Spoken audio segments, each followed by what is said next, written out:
Hi, everyone, and welcome back to Let's Get Deep, where we're getting deep with your favorite celebrities and artists that you love every week. Today on our episode, we have special guest Nikki Exotica. Hey.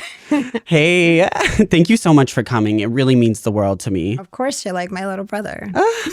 My big sister.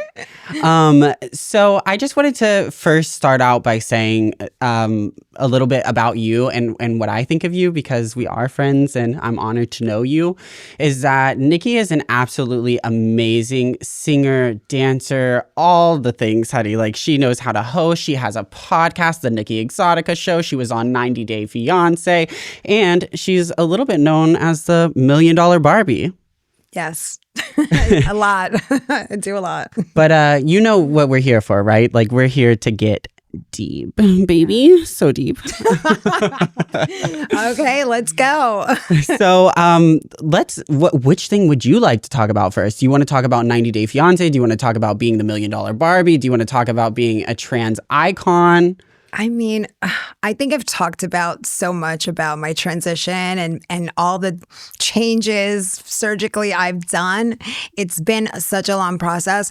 I'm pretty much at the end of it. I think I've done everything from head to toe. So there's, I did it for myself. I never did it for anyone else. But, growing up being bullied, I don't know if you've ever been bullied because you're just beautiful, but like people who start off as an ugly duckling, you go through this transitional period where you feel like you need to change. You want to blossom like a butterfly. And I think a lot of people can relate out there.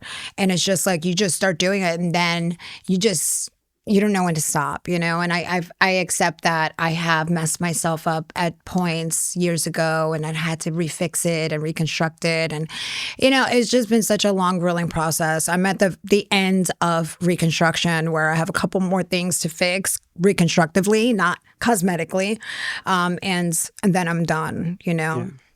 And you did this for you, right? Yeah, You've always felt like a woman, like just life. always. And that what I want to talk about is that people think it's a choice, transitioning, being trans. Maybe for some, because I've talked to you about it a lot, is that there's trans trenders out there that do it for the clouts, the clicks, the views, for Instagram fame, for social media fame. It's not for the right reasons, I'm seeing a lot of girls on social media walking around untucked, or they're doing these videos to get these views. Of course it's going to generate views, but that's not what trans is all about. And I don't care how feminine or how plastic they are.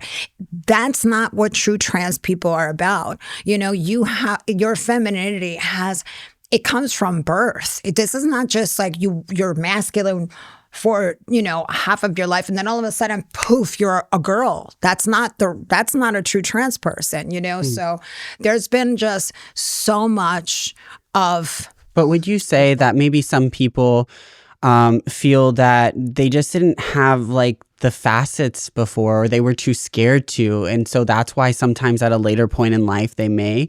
And I believe like there are those people too, right? Yeah, that didn't have the resources. Yeah. But I came out in a time where I didn't have resources either. Right. Right. So you made it so there happen. is no excuses. You know what I mean? If you really want it, you will do it. And nothing inspired me. No drag queens, no trans people. I lived my life as a feminine boy. Wasn't attracted to gay men. I was not attracted to homosexual sex. I wasn't, even two men kissing, it was kind of like, oh, like I would make, and I'm like, what is wrong with me? Because everybody's calling me gay in school. You're a fag, you're gay, you're queer. And I'm like, but I don't feel like that. I feel like a girl. Like, what is wrong? Well, I'm attracted to straight men. I don't like gay men. So what is going on with me? And it was like such a learning experience to figure out my journey. I try to date girls. I try to be straight. I tried. I was in Sunday school. I was religious. I grew up, going to church with my mom. So it's not like a demon got into my brain and made me this way, or nobody inspired me. I wasn't going to drag shows, There was nothing. It's who you are. Yeah, nothing was on TV at that time showcasing trans, So that was just something that I really had to figure out for myself at the proper age, though. I transitioned at 17, so I lived my life throughout. a confused boy, Right, technically, because I was like, what is wrong with me? I tried to kill myself, like, commit suicide many times. So, and I tell people, they say, well, you should detransition because you're an abomination. The thing is this, if I would have stayed a boy, I wouldn't be here today. Right. My mom knows that. My dad knows that, so I'm happy with who I am. I have made my peace with God, with Jesus as my Lord and Savior. I have asked for forgiveness. I have repented if I have gone Honey, there is nothing wrong with you. Let me say that right now. This is a beautiful woman, honey, and she is strong and powerful, and she is doing her thing, and she is working hard at it too. Thank you. So don't ever feel like, you know what? F the haters, girl. That's a chapter of my book. F the haters. I think a lot of people in this age and era is that a lot of people are just so religious, and everyone can be saved and anyone can be, forgiven, So no matter who you are out there, if you're trans, if you're gay, whatever, I feel that God can forgive you. You just got to repent, and some people just have to accept that part, Right. when it's ready. Sometimes we have to ask for forgiveness from whoever our higher power is, and it's important. And I'm so glad you found that, I know it's really hard sometimes to even know if there is a higher power out there. And it takes a lot for a human being. And I feel like that's not something that's talked about a lot, is that it takes a lot for people to find that higher power. And it may change over the years or you could feel like you have it one day and the next you don't, because that is life, we go through ups and downs and it's a roller coaster, this world. And for everyone in the entire world to still be here is like a prize at this point after a global pandemic and everything that's happening in the world. It's dark, it's scary. It is. It's very dark. It's getting darker. It is. Like by the day, it's getting so dark. I hate it. Yeah, I know. Those little reels you send me on Instagram are freaking me out, girl. I'm constantly sending him like this. It's not even conspiracy theory anymore. It's actual fact. I'm like years ago, we were like, oh, this is conspiracy theory. But now we're like, oh, shit. I don't ever believe, for me personally, I don't feel like I ever thought any of I've always watched documentaries about aliens. When I was younger, I imagined having a computer that could tell you anything, right? And I knew that was coming, you know what I mean? In some weird way in my mind, because I was like, I'm creating the world that I live in. And that's called manifesting, But now it's really here and it is a little scary. And you're like, oh, well, I mean, is this a virtual reality world that we're living in? Is this honestly everything we've dreamt up and that's why we're here? Who knows now? I mean, that pandemic really showed us how the whole world can literally stop on a dime and millions of people could die out of nowhere. And that's something that scares me. But on another note, I want to get more into you, honey, not the whole world. I want to talk about you. What do you want now? Well, fortunately, I know everything already, but no, I'm just kidding. But I want the world to know. I want the world to know you. Okay. Aside from trans, because that doesn't define who you are. Right, aside from 90 Day Fiance, aside from $1 Million Barbie, who are you? Well, I think I'm misunderstood a lot. I think that people perceive me as this person who has everything, who has been given the golden spoon, who has all these privileges. And, in a sense, after being, growing up, being picked on all my life, being the outcast, being someone who was never picked in the games at school, who was judged and constantly just badgered about who I was, my gender and my sexuality and stuff.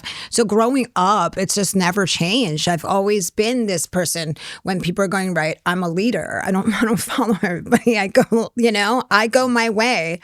And the people that believe and trust in me go with me, Right. So I've never been a person where if there was I don't know, say for instance, if people worship this pop star, and then I'm just like, it's like it is. You've been on your own journey. Yeah, and it's just working on yourself. That's when you're a chosen one by God. Oh. Yeah. Okay. So I mean, like, listen, I've been, multi-talented all my life. I think people have seen just this much. I'm about to be an author, and you're an inspired me because you had your book too, and you still have it. So that made me. I was like, you know what? It's time. Like, I need to start writing my book, and I started a long time ago, and then I had writer's block, and then I gave up. And there's just so much more that people don't know about me. Like, these things take time, right? And your life is forever growing, so the book is forever growing. Yes, I'm also a comedian. I'm working on a show. I have a show coming out. Yeah, that's very exciting. Broadway Comedy Club, April 18th. Yeah. Yeah. I'm so excited for that. And also, you said something about a fragrance? Yes, I have a fragrance. I've been working. I have a friend that's a perfumist, and she gave me some scents to go through. And I kind of was like, I like this, but I want a little bit of that. I want that scent. I want this. So I kind of customed it with her. And it's going to be called Exotica by Nikki Exotica. So working on that, I need, an investor that's going to help me launch it. It's so pricey. Yeah. Bottling and packaging is everything. So let's talk about that a little bit. Yeah. Sorry, I don't want to interrupt you, but I want to talk about that a little bit. Let's talk about the investors. Let's talk about you're the $1 million Barbie, but what's reality right now for you? What does it look like? Well, I not everybody knows from your show is that I was in sex work since I was 17, 16.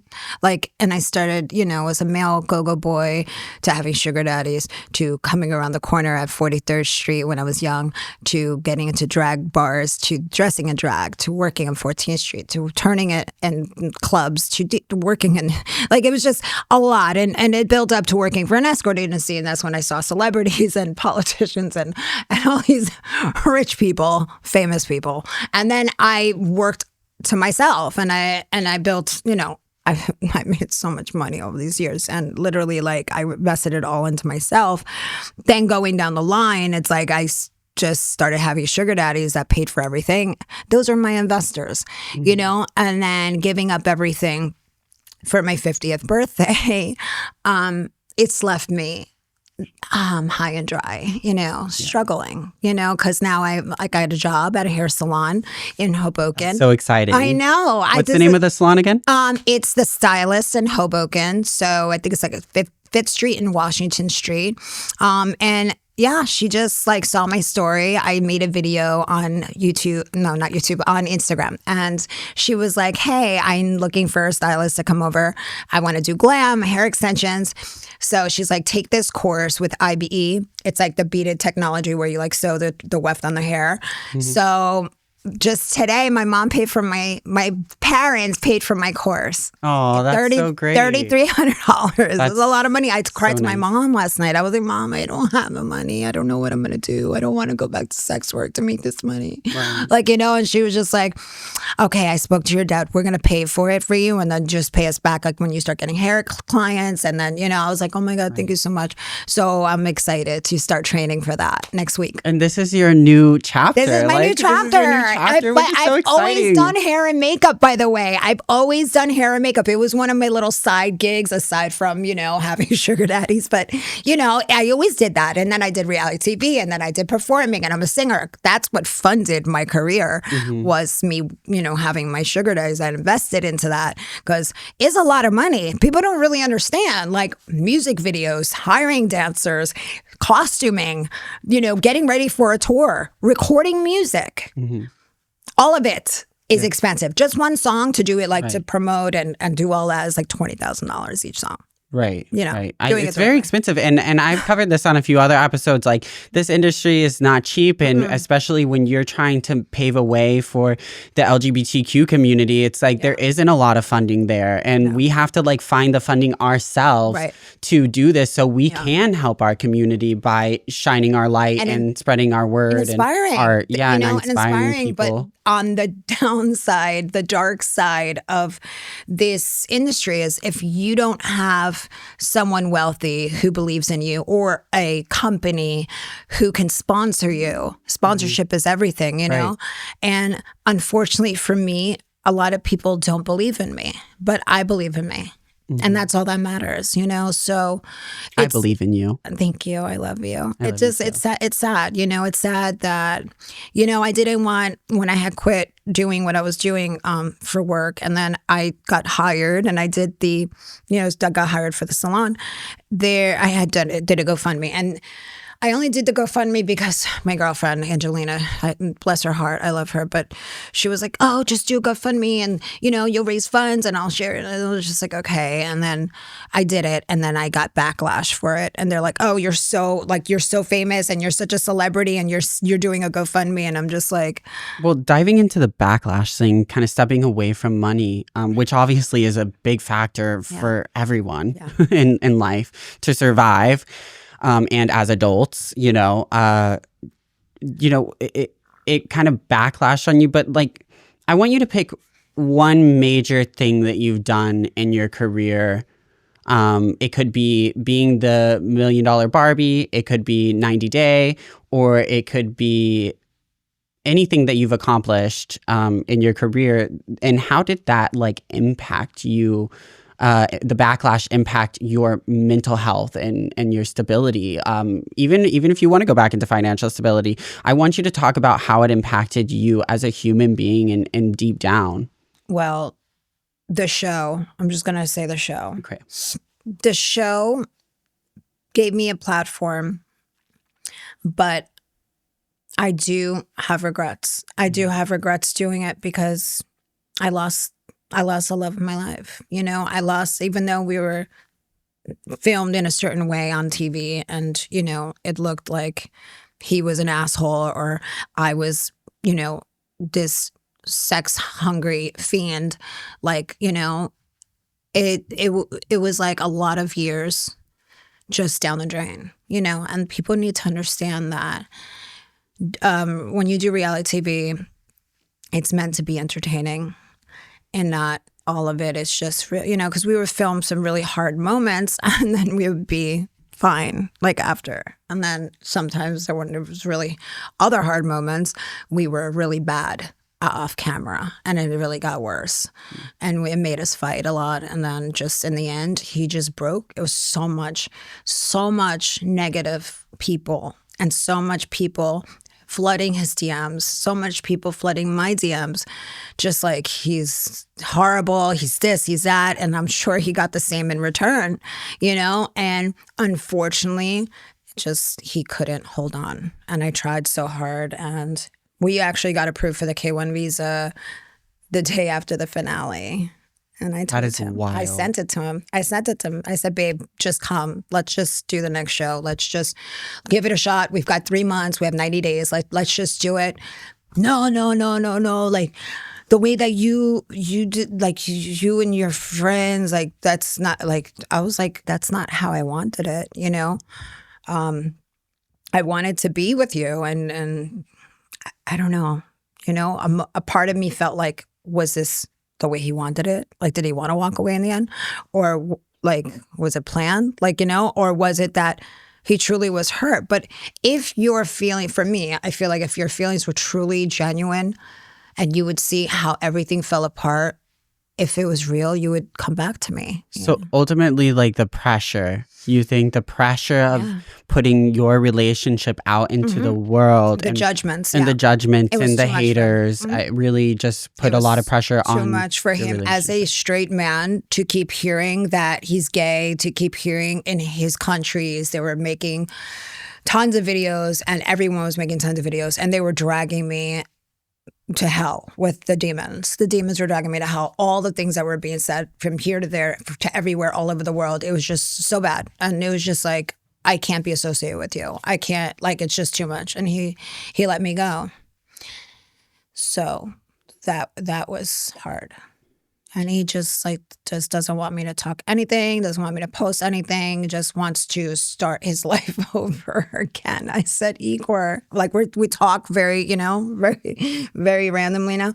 I'm like, Igor, we're at the ends of the world, dude. It's very rare you're going to find love the way you found with me in this era, because the world is about to end pretty soon. We've got a few more years and Jesus is coming. So below whether you people believe it or not. Yeah. You know? So I was like, I was like, you know what? Let's celebrate your birthday together. It'll be 3 years. 3 years is a Trinity. The Father, the Son, the Holy Spirit. I said, we took 3 years apart. Let me be there and let me celebrate with you as friends. You don't trust me in a romantic way. Fine. Let me go there and let's celebrate your friend. I want to see your family. I want to give your mother roses because my love will never change. I can't change as a person of who I am. But am I hurting myself in the midst of doing this? I don't know. Well, and that's my next question. How do you think this heartbreak has impacted your life and where you are now? And do you think maybe it is a great thing because you're finding a new passion or an old passion that you're making new I had to shed, right? I had to shed who I was. And I feel like there was so much of me that had to change to be pure for him. And he wanted me to change so many things about myself that I see it now, you know. I mean, that is never the right person. If they're asking you to change, they are not the one. I have learned that lesson. In a sense, right. But in a sense of like wearing so much makeup, like that, I did that for the show. Like, you know, being Nikki Exotica in his country was, you know, I chill it. You know, if I'm doing a show, I wear makeup. If I go to somewhere if I'm dating somebody, a straight guy, I don't make crazy makeup like that. I just don't. I'm very natural, very calm. Yeah. You know? That is who you are. I mean, and I've seen that being over to your house during parties and stuff. You are. I'm low key, you know, sometimes. But it's just like. But we all have a persona that we escape into. And I think that's something else I would like to cover as somebody that does know you is like, and also somebody that did it himself was I used to escape into the Ken doll. Did you used to escape into the Barbie? Yeah. Oh my God, I totally just hit the microphone with my mouth. But you love that, right? Yes. But I would say, like, do you think that being on the show kind of took you away from that protective mechanism that you always had of being the $1 million Barbie? No, I think a lot of it was there already, like in the show. I brought it all on the show, that whole persona. I was as real as possible. You know what I mean? I was authentic as I could be on a show that's international in about 48 countries. I was not ready for the backlash of all, you know, the people talking, but it generated lots of what was it like when you get lots of engagement, you know? But I mean, you can say like you get the haters, but you get the people that love you too. Like you might have impacted you didn't might have. You absolutely impacted the lives of probably thousands, if not millions, of trans women, trans men, trans kids, or trans human beings out there, which is absolutely amazing. And I want you to always carry that with you. Coming from me, I'm sure you know that yourself, but I just want to say, like, thank you for what you did, because you did know, like, what you were doing when you were putting yourself out there a little bit. Like, you knew you were about to put yourself out there even more, but you did it to help others, no? Yeah. I mean, we did it because we spoke about it. Me and Igor spoke about why we were doing this. There was a purpose, a reason why we were doing this from the very beginning, and he lost that focus. You know, and that's what hurt me. I'm like, Igor, we agreed to do the show to show the world how a straight man can love a person like me. And you walked away. Like, you walked away when things got hard. Like, you left me. You promised to come, and there was just promises. But like the reality of that too, from an outsider's point of view, is that that's real life too. Like, it's not about trans or straight. This is for heterosexual couples. This is for gay couples. This is for any couples. It's like you get your heart broken too because you are a human being. Yeah. And I think that's like the reality. And what really sucks is when the world just doesn't see you as a human being. They see you as an object, and they think that all these nasty things that they say about you online or put towards you or whatever, that it doesn't impact you. But the reality is like, even if people have managers and agents and you know, are with networks, we still see our social media. So like, yeah, we are seeing that, and it hurts. And you don't deserve that. You know, none of us deserve that. And they don't know the full story. So, you know, the way that it's shown on the show, I was badgering him for sex all the time. But the way that it was in reality was that I hadn't seen him for 9 months. And then I got there and he didn't want to make love to me until like a week later. And you're in love with him, and sex is important, girl. But he's over there messing with other women when I'm not there. So when your woman that you're supposed to be in love with finally shows up and you're not wanting to jump her bones after day 2 is strange to me. I'm sorry. It's just strange to me. It's just unfortunate. Yeah. Ugh. These are so deep. It's like we get heated. We have a little bit of tear. I don't know if you guys can see it on camera, but there's some tears that came up. You look so good, by the way. Thank you. I had to wear pink for my Barbie. I'm just like absolutely honored to have you here. It's just, I mean, I've known you. We met when I was like 17, 18 when I first moved to New York. Baby. Oh my gosh. Oh, how everything has changed, you know? And now I'm a 30-year-old man. Like, that's crazy, right? And you don't even look 30. Yeah. You're still like in your 20s. I just got a little touch up of Botox the other day before this. So, you know, you look good. Everybody's got to do a little something that makes them feel good. Am I right? Exactly. And so I would like to go back to what we talked about at the beginning of this whole episode and talk about how, you know, I just think it's amazing. Like, you're at your destination. You told, you know, you talked a little bit about like, you were just always trying to like get there to who you are. You wanted to look like on the outside who you are in the inside, right? Yeah. And I'd like to say, like, honey, have you reached a destination? Because you look good. Thank you. I mean, being called ugly all day on social media, and then like, you know, I have good people around me that support me.